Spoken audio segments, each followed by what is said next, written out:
Hey guys, it's Ben with Performance Lexus River Center, and today I'm behind a 2022 Lexus RX 350. So today we're going to be going over this knob, the Eco and Sport mode.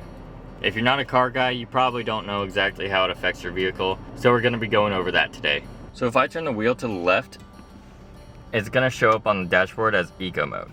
This doesn't actually reduce the power of the vehicle, it only changes the driver experience.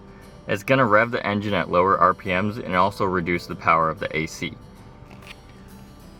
So you can press the button to go back to normal, and this is where your rated miles per gallon is based off of, so hopefully Eco mode is a little bit better gas mileage than the rated miles per gallon. Now I can turn the wheel to the right and go into Sport mode. It's going to show up on the dashboard as Sport mode, and this is going to make your car drive more aggressive. It's going to rev the engine at higher RPMs, and you'll be able to accelerate a lot quicker.